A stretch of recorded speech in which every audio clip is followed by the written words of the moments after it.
নমস্কার, চলে এলাম সঙ্গে একজন গুণী শিল্পী নিয়ে, স্বপন দত্ত মহাশয়।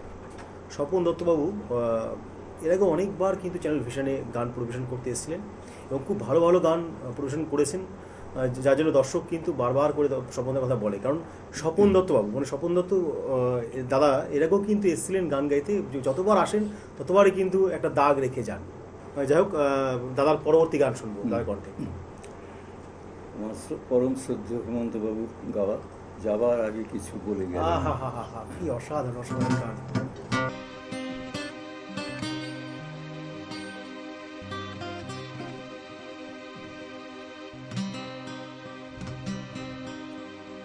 যাবার আগে কিছু বলে গেলে না, নীরবে শুধু রইলে যে, কিছু কি বলার ছিল না।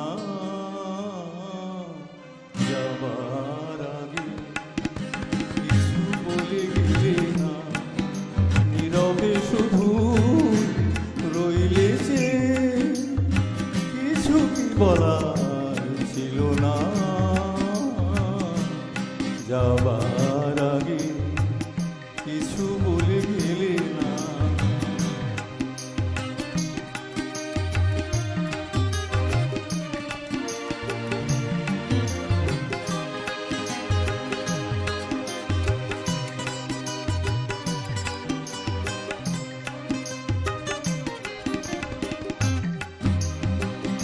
তখনও বসন্ত শেষ চৈত্রের বেলা,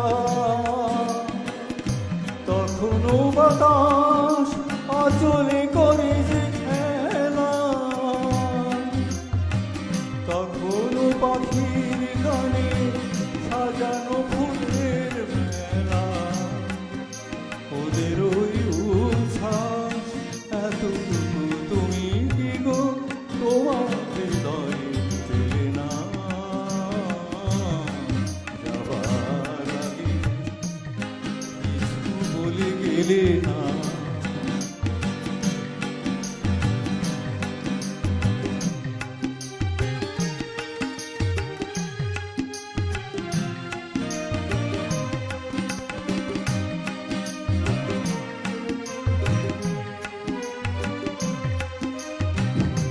এত কি অভিমান ভুল বোঝা বলো কত,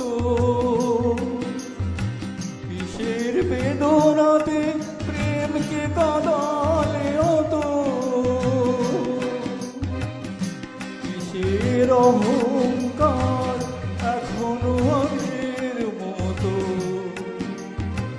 আমার এই প্রশ্নে কোনো জবাব তুমি এখনো আমাকে দিলে না।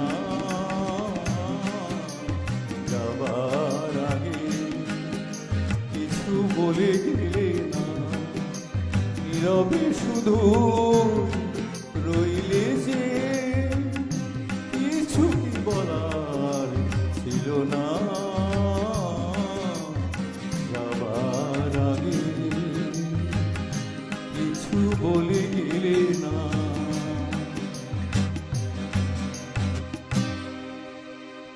অসাধারণ, এক কথায় বলতে গেলে দাদার মানে প্রশংসা না করে পারছি না। মানে আমি দাদার কণ্ঠে এত গান শুনেছি, এতবার দাদা চ্যানেল ভিশনে এসেছেন, গান শুনিয়েছেন, কিন্তু আজকের এই ক্ষুদ্র এপিসোড মানে এই দুটো গান কিন্তু দাদা একদম ইউনিক গাইলেন, মানে এত ভালো গাইলেন।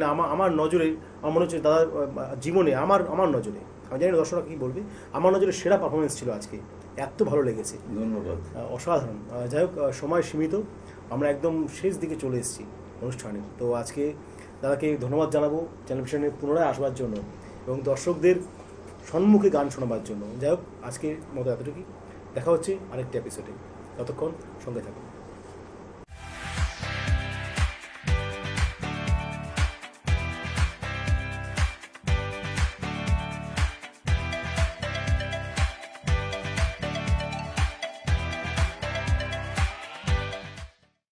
এই অনুষ্ঠানে আপনারা যারা আগ্রহী তাহলে তারা যোগাযোগ করুন নিচের নাম্বারে যারা সঙ্গীত শিল্পী, আবৃত্তি শিল্পী এবং নৃত্যশিল্পী আছেন তারা কিন্তু অবশ্যই খুব তাড়াতাড়ি যোগাযোগ করবেন নিচের নাম্বারে।